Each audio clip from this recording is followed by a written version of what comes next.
Good morning everyone. बच्चों, हम आपको अभी तक आपकी हिंदी विषय की सभी पुस्तकों से एक एक चैप्टर करा चुके हैं। इस प्रकार आपके 4 चैप्टर कंप्लीट हो चुके हैं। व्याकरण बोध चैप्टर 1 कंप्लीट हो चुका है। क्षितिज बुक से आपका गद्य खंड में एक चैप्टर हो गया है, काव्य खंड में एक चैप्टर हो गया है और कृतिका से भी एक चैप्टर कंप्लीट हो गया है। इस प्रकार आपके अभी तक 4 चैप्टर कंप्लीट हो चुके हैं और मैं आशा करती हूँ आप सभी ने अपना समस्त कार्य अपनी नोटबुक में कर लिया होगा और नहीं किया है तो अवश्य ही कर लें, क्योंकि अगर हम कार्य को टाइम से नहीं करते हैं, समय से नहीं करते हैं, तो हमारा कार्य पूरा होना बहुत ही मुश्किल हो जाता है। इसलिए जिम्मेदारी के साथ समझते रहें और अपना कार्य करते रहें।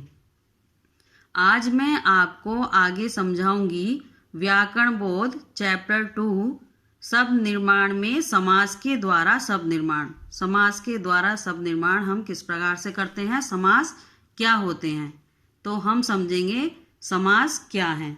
देख लीजिए, इस चैप्टर में हम समझते हैं, मैं समझाऊंगी आपको कि समास क्या होता है। तो सबसे पहले हम समझेंगे समास की परिभाषा। समास की परिभाषा क्या होती है? 2 या 2 से अधिक शब्द मिलाकर एक सार्थक शब्द बनाने की प्रक्रिया समास कहलाती है। उदाहरण देख लीजिए आप। उदाहरण है इसमें विश्राम प्लस गृह बराबर बन जाता है शब्द विश्राम गृह, और राष्ट्र प्लस पिता बराबर शब्द बन जाता है राष्ट्र पिता।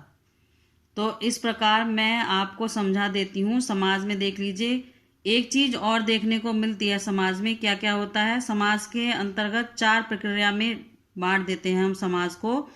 समाज में पूर्व पद होता है, उत्तर पद होता है, और दोनों को मिला देने से समस्त पद बन जाता है, और समस्त पद को विग्रह करने पर हम समास विग्रह कर देते हैं, समास विग्रह हो जाता है। इस प्रकार क्या क्या होता है समाज में? पूर्व पद, उत्तर पद, समस्त पद और समास विग्रह। ये 4 प्रक्रिया समाज में देखने को मिलती हैं। अब हम देखेंगे समास के प्रकार। मुख्य रूप से समास के 6 प्रकार होते हैं। देख लीजिए कौन कौन से हैं समास के प्रकार।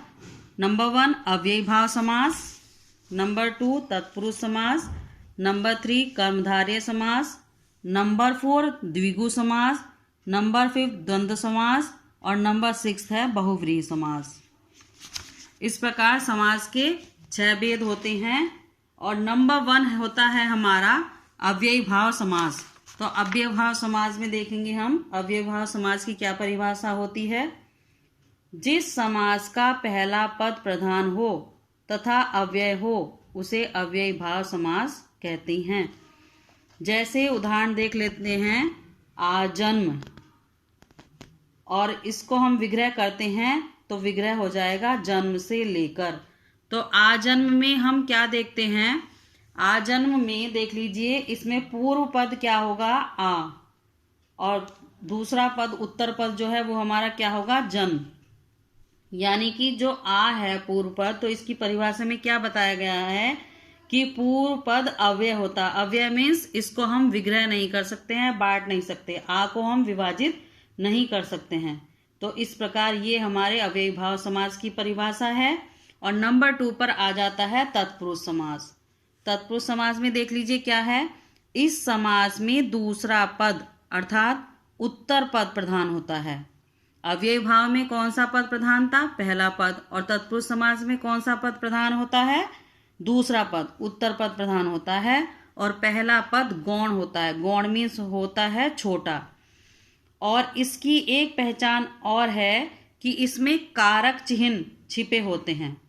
और जब हम समास को विग्रह करते हैं, समस्त पद को विग्रह करते हैं, तो वो कारक चिन्ह हमें देखने को मिल जाते हैं। उदाहरण के तौर पे देख लेंगे हम। एक शब्द लिख देते हैं युद्ध क्षेत्र, और जब हम उसको विग्रह करते हैं तो क्या देखने को मिलता है? युद्ध का क्षेत्र, यानी कि विभक्ति हमें मिल जाती है का। इस प्रकार से जब हम समस्त पद को विग्रह करते हैं तब हमें विभक्तियां देखने को मिल जाती हैं। और जब हम समस्त पद यानी कि एक जगह इकट्ठा करके जब शब्द को लिखते हैं तो विभक्ति चिन्ह का लोप हो जाता है। इस प्रकार ये हमारे दो समास हम समझा चुके हैं, अव्ययभाव समास और तत्पुरुष समास। आगे देख लीजिए तीसरे नंबर पे कौन सा समास आ जाता है। तीसरे नंबर पे आता है हमारा कर्मधारय समास। कर्मधारय समाज में देखेंगे, कर्मधारय समाज में क्या है, इस समाज में दो स्थितियां होती हैं। विशेषण विशेष्य का संबंध होता है, उपमान उपमेय का संबंध होता है। इस प्रकार हम कह सकते हैं कर्मधारय समाज में पूर्व पद विशेषण तथा उत्तर पद विशेष्य होता है, अर्थात पूर्व पद और उत्तर पद में उपमेय उपमान का संबंध होता है। मैंने आपको अभी समझाया है पूर्व पद मीन्स पहला जो शब्द होता है और उत्तर पद दूसरा वाला शब्द। जैसे यहाँ पर देख लेते हैं हम नील कमल, आगे देख लेंगे नील प्लस कमल। तो इसमें परिभाषा में क्या बताया है कि विशेषण तथा विशेष्य देखने को मिलता है। अब देख लीजिए नील जो है, नील से क्या अर्थ निकलता है, नीले से, तो नीला क्या हुआ विशेषण और विशेष्य क्या हुआ कमल। तो यानी कि विशेषण और विशेष्य इसमें देखने को मिल रहे हैं। और विग्रह हम करते हैं नीले रंग का कमल, इस तरह से हम विग्रह कर देते हैं। अब देख लीजिए आगे है काली मिर्च, इसमें क्या है काली प्लस मिर्च, तो काली क्या हुआ विशेषण और मिर्च क्या हुआ विशेष्य। विग्रह जब करते हैं अलग अलग करते हैं तो किस तरह से लिखेंगे, काले रंग की मिर्च। ये हुआ हमारा कर्मधारय समास। अब आगे देखेंगे फोर्थ नंबर पे आ जाता है द्विगु समास। द्विगु समास में देख लीजिए क्या है, इस समास का पूर्व पद यानी कि पहला पद संख्यावाची होता है। संख्यावाची गिनती में होता है, काउंटिंग में होता है। जैसे तिरंगा, तीन रंगों का समाहार। तिरंगा समस्त पद को जब हम विग्रह करेंगे अलग अलग लिखेंगे तो किस तरह से लिखेंगे, तीन रंगों का समाहार। तो इसमें देख लीजिए इसमें क्या बताया, पूर्व पद पहला पद संख्यावाची यानी कि तीन जो है, तीन ये किसमें है संख्या में, गिनती में आ रहा है, तो पूर्व पद इसमें संख्यावाची हुआ।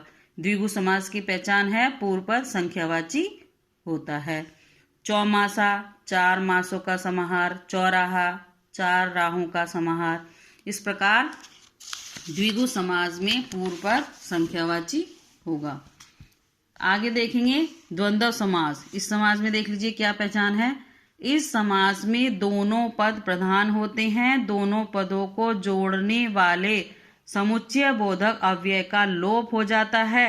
जैसे भाई बहन, इसमें देखेंगे हम भाई और बहन के बीच में डैश लगा है और जब हम इसको विग्रह कर देते हैं तो इस तरह से लिखेंगे भाई और बहन। तो क्या बताया गया है यहाँ पर कि समुच्चय बोधक अव्यय का लोप हो जाता है।